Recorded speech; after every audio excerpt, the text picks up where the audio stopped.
Hello friends, welcome to the my YouTube channel UPSC तक। आज हम लोग मतलब जो 6 अगस्त 2026 का जो करंट अफेयर है, जो द हिंदू एडिटोरियल है, उसको एनालिसिस करेंगे। इसमें इंडियन एक्सप्रेस के भी कुछ आर्टिकल्स हैं।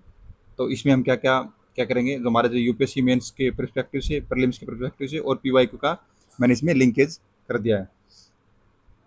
तो आइए हम इसको करते हैं वन बाय वन। और दोस्तों, अगर आपको इसकी पीडीएफ चाहिए तो एक मेरा टेलीग्राम चैनल है, क्या है, यूपीएससी तक 03, आप उसको ज्वाइन कीजिएगा। ठीक है जी। और आपको वहाँ पर पीडीएफ मिल जाएगी। तो आज हम जो टॉपिक पढ़ने वाले हैं वो टॉपिक पढ़ेंगे। एक तो इन्वायरमेंट और क्लाइमेट चेंज के रिलेटेड है, इंडिया और चाइना की सीनरी ऑन स्पॉन्सिटी कंसेप्ट, ये पढ़ेंगे। दूसरा भी टॉपिक हमारा आज भी GS3 economy science and tech पे, क्वांटम और क्वांटम शिफ्ट पे, रिसर्च एंड डेवलपमेंट पे हम लोग वो पढ़ेंगे। हमारा जो नेक्स्ट टॉपिक होगा वो पॉलिटी और गवर्नेंस पे होगा। ठीक है जी। जो इंडियन जो स्टैटिस्टिकल इंस्टीट्यूट है उसके बारे में पढ़ेंगे। उसमें एक अमेंडमेंट भी लाया है 2026, उसमें क्या क्या न्यू है और क्या पुराना था वो सब। और प्रीलिम्स का स्नैपशॉट देखेंगे एक। ये मैंने आप लोगों को कल भी कराया था, आज फिर से न्यूज़ में था, ये इंपॉर्टेंट है थोड़ा, इसलिए मैं इसको लेके आ गया हूँ। कंसेप्ट रिवीजन करेंगे मॉनेटरी पॉलिसी का इसमें। तो आइए बिना टाइम वेस्ट किए हम जो पहला टॉपिक देखते हैं, इंडिया चाइना क्लाइमेट रेजिलेंसी का पाथवे क्या है। सबसे पहले हम कोई भी टॉपिक देखेंगे कि वो न्यूज़ में क्यों है। तो वो न्यूज़ में इस वजह से है ये कि आप लोगों को पता होगा कि अभी भारत में भी जो अपना जो असम वाला एरिया है और मुंबई एरिया है, ठीक है, वहाँ पर क्या आ गई है, मतलब कि बाढ़ आ गई है। और जो चाइना वाला एक जगह है सीनिक्स, वहाँ पर भी बाढ़ आई हुई है। अब ये जो बाढ़ आई है, ये किस कारण से आई है, इसका रीज़न क्या है। इसका रीज़न है एल नीनो। इसका क्या रीज़न है, एल नीनो, जो शॉर्ट ड्यूरेशन है और हाई मतलब इंटेंसिटी रेनफॉल हो गई। तो इसका रीज़न क्या, अगर कोई पूछेगा तो एल नीनो की वजह से क्या हुई है, ये बारिश आई है यहाँ पर। ठीक है जी। अब एक कंसेप्ट आता है कि जो पानी, एक जो जहाँ पर जो ट्रैप होता है और एक जो एक होती है स्पॉन्सिटी, तो उसमें क्या डिफरेंस होता है। तो मैं इसको वन बाय वन करके आपको, देखो, इस डायग्राम से मैं पूरा समझाने की कोशिश करूंगा। जो ये सिटी है, ये पूरी सिटी है, ये है कंक्रीट सिटी। ठीक है, कंक्रीट सिटी यानी कि पूरा, इसमें जो पूरा क्या है, इसको देखो, पूरी यहाँ पर बिल्डिंग बना दी गई है। ये रोड है, ये रोड भी पक्की है। यहाँ पर भी ये जगह पक्की है, जगह पक्की है, जगह पक्की है। अब यहाँ पानी गिरा, यहाँ पानी, यहाँ पानी, यहाँ पानी। अब वो पानी एक जगह इकट्ठा होके मतलब कहीं पर भी जाएगा, बट पानी नीचे धरती में रिसाव नहीं होगा। यहाँ क्या है, इसका जो ड्रेन है वो क्या है, ब्लॉकेज है। इसका ड्रेन क्या है, इसका ब्लॉकेज है। अब आपको दिखाता हूँ मैं, जो स्पॉन्ज सिटी है। अब इसमें देखो, ये बिल्डिंग है, बिल्डिंग के ऊपर आपको कुछ ग्रासेस भी दिख रहे होंगे, यहाँ पर ट्री भी दिख रहे होंगे, यहाँ पर आपको थोड़ा बहुत जमीन भी दिखी होगी जहाँ पर मतलब कि ईंटें वगैरह वगैरह नहीं लगी हैं। और आपको मैंने एरो से देखो ये दिखाया है कि ये जो पानी है अभी इसमें नीचे है, क्या हो रहा है, नीचे इसका रिसाव भी हो रहा है। तो आप देखो, यहाँ से जो पानी इसमें रिसाव हो गया और अभी यहाँ पर ग्राउंड वाटर रिचार्ज भी हो गया। और जो हमारी जो ये पूरा सीमेंट से बना हुआ जो है, ठीक है, जो पूरा कंक्रीट ट्रैप वाला है, उसके अंदर क्या है कि पानी नीचे रिसाव नहीं हो रहा है। तो वहाँ पर क्या है, बाढ़ आने की आशंका क्या होती है, ज़्यादा हो जाती है। और यहाँ पर बाढ़ आने की आशंका क्या है, मतलब बहुत जीरो के, बिल्कुल जीरो के बराबर है।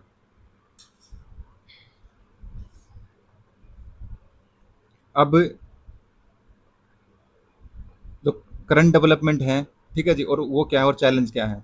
और इसके अंदर जो इंपॉर्टेंट कीवर्ड है मैंने आपको बता दिया है, क्या क्या इंपॉर्टेंट कीवर्ड है ये है। ठीक है जी।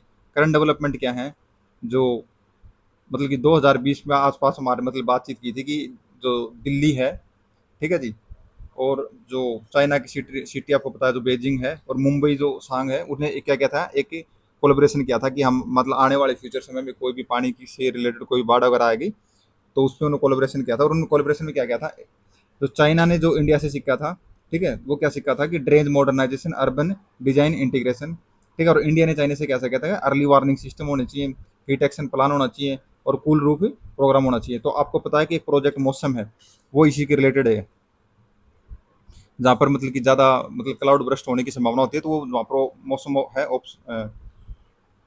आपका जो ऑपरेशन है, जो मौसम है, वो वहाँ पर लॉन्च किया गया है। ठीक है जी, प्रोजेक्ट ये। तो ये आपके रिलेटेड ये फॉरवर्ड हो जाएगा, ये म्यूनसिपल बॉन्ड वगैरह वगैरह उसमें चले। हमारा जो नेक्स्ट टॉपिक है वो है R&D इन इंडिया, एक क्वांटम शिफ्ट इन एक्सपेंडिचर। ठीक है जी। अभी न्यूज में क्यों है, अभी न्यूज में इसलिए है कि ये जो क्वांटम शिफ्ट एक्सपेंडिचर है, और ANRF यानी कि अनुसंधान नेशनल, ठीक है जी, जो अनुसंधान जो आपका जो नेशनल क्या है, रिसर्च फाउंडेशन है, तो जो आपका जो हाल ही में जो मतलब अभी जो रिसेंट में जो हमारा जो डीएसटी है, ठीक है, यानी डिपार्टमेंट ऑफ साइंस है, उसने क्या किया है, कुछ टेक्नोलॉजिकल मतलब रिपोर्ट में बताया गया है कि हमारा जो रिसर्च और जो डेवलपमेंट में है कितना एक्सपेंडिचर कम हो रहा है, कितना अधिक हो रहा है। तो एक रिपोर्ट है उसमें, तो लगभग 2020-2021 में ये 3,338 करोड़ के आसपास हमने एक्सपेंडिचर किया था। 2021-2022 में ये जो और थे 82,975 करोड़ इनका ये एक्सपेंडिचर है। अब हम लोग है ना, आपको मैं एक रिसर्च एंड डेवलपमेंट, अब बार बार एक वर्ड आ रहा है तो ये क्या होता है बता देता हूँ। रिसर्च एंड डेवलपमेंट क्या होता है, ये एक नई एक मतलब टेक्नोलॉजी होती है, एक तकनीक होती है जिसे विकसित करना और नए उत्पाद बनाना। जैसे कि वैज्ञानिक कोई शोध करता है के माध्यम से इनोवेशन को बढ़ावा देना।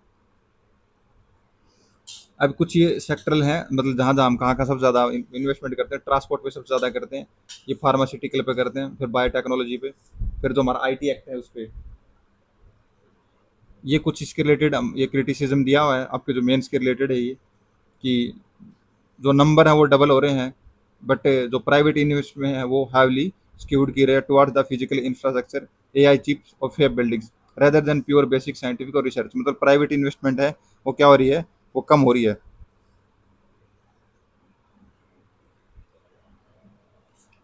जो प्राइवेट इन्वेस्टमेंट का जो बड़ा हिस्सा है वो किस पे, फिजिकल जो इंफ्रास्ट्रक्चर जैसे कि चिप्स या मैन्युफैक्चरिंग फैसिलिटी, ठीक है जी, इन पे ज़्यादा खर्च हो रहा है एज कम्पेयर टू जो हमारा जो बेसिक जो इंफ्रास्ट्रक्चर है उसके बजाय।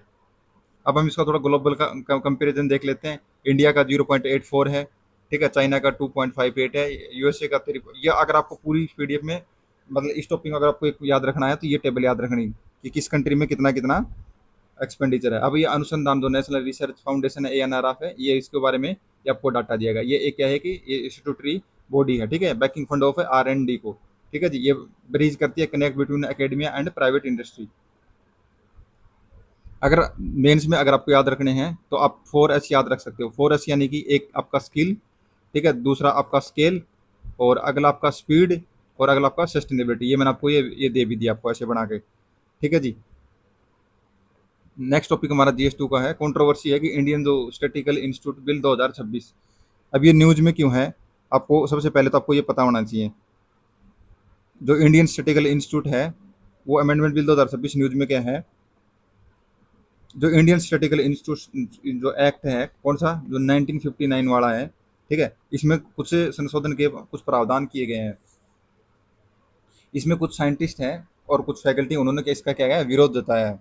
अब सबसे पहले इंपॉर्टेंट ये आ जाता है कि आपका जो ISI है वो क्या है। ये इंडियकल इंडिकल जो इंडियन स्टैटिकल इंस्टीट्यूट है, ठीक है, ये भारत का एक प्रमुख संस्थान है जो किस पे आपका जो स्टेटिस्टिक, ठीक है, आपका जो मैथमेटिक्स और डाटा साइंस और रिसर्च के क्षेत्र में महत्वपूर्ण योगदान देता है। अब ये कब बना था, तो इसकी फाउंडेशन है वो पीसी महानोलोविस ने की थी कब, 1931 में, ठीक है जी। 1951 में इसको क्या किया गया था, एक रिकॉग्नाइज किया था as institute of national importance by act, ठीक है जी। अब ये किसके तहत काम करता है, ये जो सोसाइटी का जो रजिस्ट्रेशन एक्ट है उसके तहत में ये काम करता है। और इसका एक प्रसिद्ध एक जर्नल है, ठीक है, इसका पब्लिकेशन है, क्या नाम उसका, संख्या।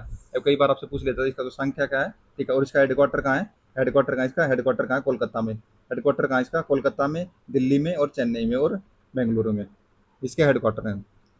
अब कुछ, अब अमेंडमेंट क्या बदलना चाहता है, जो पहले थी, जो पहला ओल्ड सिस्टम था उसमें क्या था, हमारे जो साइंटिस्ट थे, ठीक है, हमारे जो एकेडमिक जो स्कॉलर थे उनकी ऑटोनॉमी क्या थी, ज़्यादा थी।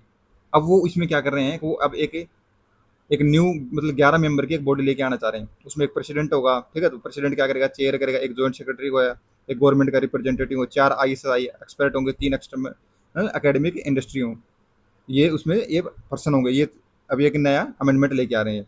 अब इसमें क्रिटिसिज्म क्या है,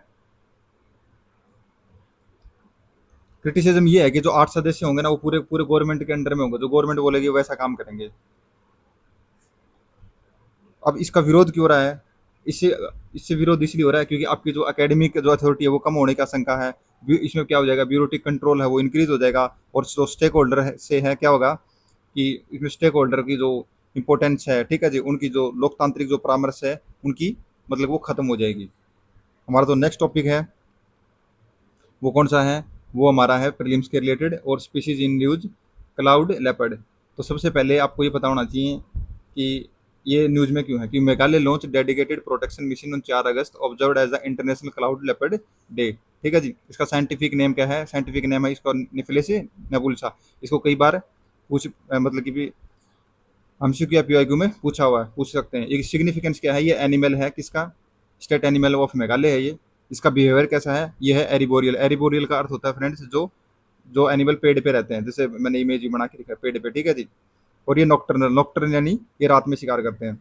इसके डिस्ट्रीब्यूशन और स्टेटस क्या है? ये मेनलैंड स्पीसीज है, इंडिया, सिक्किम, नॉर्थ ईस्ट का स्टेट नेपाल और चाइना में। ठीक है जी। ये सुंडा स्पीसीज है और इसका आयुषन जो जो स्टेटस है वो क्या है? ये इसका वल्नेबल है। अब हमारा जो नेक्स्ट जो टॉपिक करने वाले हैं वो हमारे इकोनॉमी के रिलेटेड करेंगे GS3 से, और जो वो करेंगे हम मॉनेटरी पॉलिसी के रिलेटेड। तो सबसे पहले आपको बताना चाहिए कि जो जो रिजर्व बैंक ऑफ इंडिया है ये क्या है। रिजर्व बैंक ऑफ इंडिया क्या है? हमारे देश की सबसे बड़ी बैंक है जो हमारे बैंकों को कंट्रोल करती है, यानी कि फादर ऑफ द बैंक, जो बैंकों को हैंडल करता है। ठीक है जी। इसमें जो मॉनेटरी पॉलिसी होती है, ये सबसे इंपॉर्टेंट काम क्या होता है? इसमें एक तो रेपो रेट होता है और एक में रिवर्स रेपो रेट है। अब रेपो रेट क्या होता है? रेपो रेट वह ब्याज दर होती है, ठीक है जी, जिस पर आरबीआई कॉमर्शियल बैंक को शॉर्ट टर्म के लिए लोन देता है। इसमें देखो आरबीआई ने किसको? बैंक को शॉर्ट टर्म के लिए उसमें लोन दे दिया। अगर आरबीआई रेपो रेट को इंक्रीज कर देगा, ठीक है, तो उसमें क्या होगा कि बैंकों के लिए क्या हो जाएगा? आरबीआई से पैसा लेना महंगा हो जाएगा। ठीक है जी। अब अगर बैंकों के लिए महंगा हो गया तो वो क्या करेंगे? ग्राहक को लोन क्या दें? महंगा देंगे। ठीक है जी। लोग कम उधार लेंगे उससे। ठीक है, फिर बाजार में मनी सप्लाई कम होगी। इससे क्या होगी? इन्फ्लेशन, जो महंगाई है, ठीक है जी, उसमें महंगाई क्या हो जाएगी? कंट्रोल करने में उसमें क्या होती है? मदद मिलती है।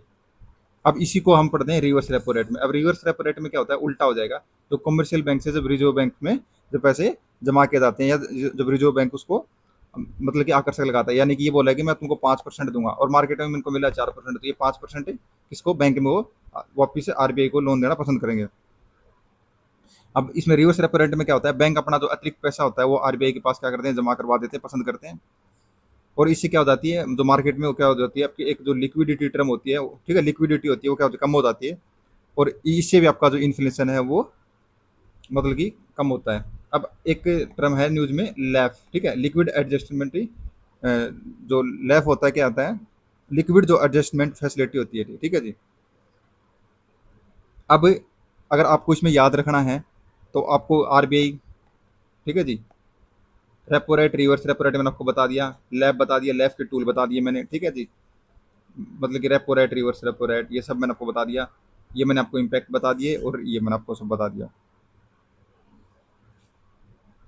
अब ये आपके रिलेटेड ये मैंने एमसीक्यू क्वेश्चन है, ये मैंने आपको दे दिया कि consider the following statement regarding the cloud leopard. तो ये ऑप्शन है, it is the state animal of Meghalaya, it IUCN status is endangered, it is primary is terrestrial and diurnal species. तो इसका आंसर आप मुझे कमेंट सेक्शन में देना। With reference to the recent research and development expenditure in India, which sector contribute the highest among private industry? Information technology, pharmaceutical, transport और biotechnology.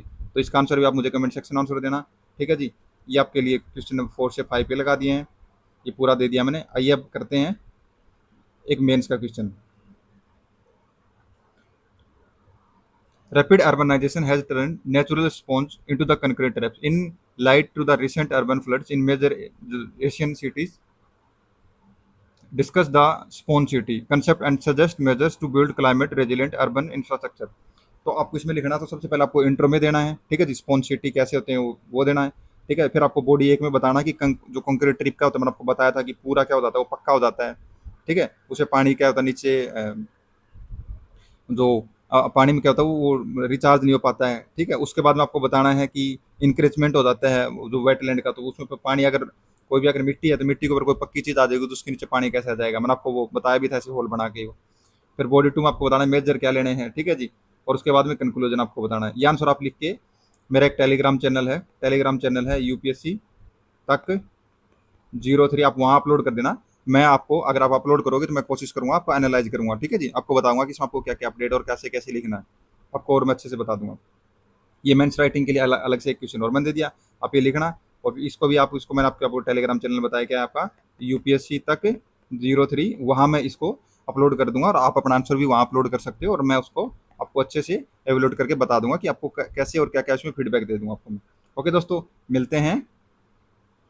अब मैं one feedback दोस्तों फ्रॉम माय साइड, एक information ये है कि मैं अभी 7 से लेके लगभग 11 तारीख तक अभी मैं करंट अफेयर की क्लासेस नहीं ले पाऊंगा, क्योंकि अभी मुझे कुछ इंपॉर्टेंट काम है। वैसे अभी मैं लेने की कोशिश कर रहा हूँ अभी भी, बट अभी यह पॉसिबल नहीं हो पा रहा क्योंकि नेटवर्क का और सब इशू है यहाँ। तो 4 दिन के लिए सॉरी। तो मिलते हैं 11 तारीख को। मैं ये आपको 8 और 9 और 10 तारीख का मैं आपको पीडीएफ प्रोवाइड कर दूंगा।